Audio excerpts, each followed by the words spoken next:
Hi everyone, it's Hannah here from Blue Ferret Boarding.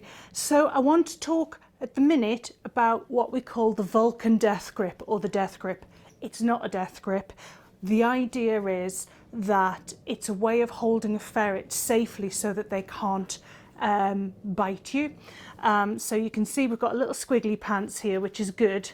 Because that'll help me show you. So the Vulcan Death Grip, as we call it, literally you're using your fingers, these two fingers here and these two fingers here, and then you're going to put two fingers under the arms, but the important bit are these two fingers here, and you're putting those on either side of her neck. And that means that while she can twist her head to a degree, she can't actually twist her head enough to bite you. So you can see she's trying to windmill here, but she can't actually move around enough.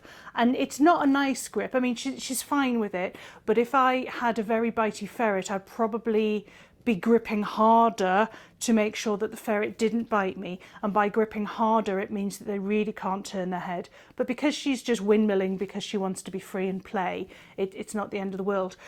And you can see that my fingers are touching here, and you can see that I've got good control around her neck here. And I deliberately chose Maluna for this exercise because she's small enough that she fits in my hand. And I'll show you in a minute that it can get a bit dicey when you're working with bigger ferrets, and if you have the smaller hands, it's not as efficient and it's not as useful, but it's still very much a worthwhile grip to master for those occasions when you need to. And don't forget, your own ferret might at some point get bitey. If they're in pain or if they're scared, they may bite you. So it's still a good one to use, and it's a good one to get used to using and for your ferret to get used to as well. So this is Barry, and Barry actually is a slightly bitey, especially when he was younger. So I'm going to show you that death grip again. So it's this, your little finger's out of the question. It's these two fingers here, ring finger and thumb, are coming under the forearms to hold them there.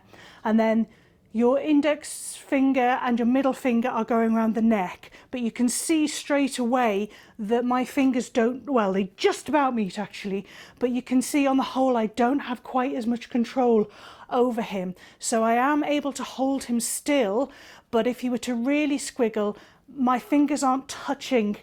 I can feel that they're not quite touching, and I don't quite have as much control over him. So the Vulcan Death Grip will work for a bit, but you can see he's already starting to try and twist out of it. So that's something to just be aware of if you've got smaller hands.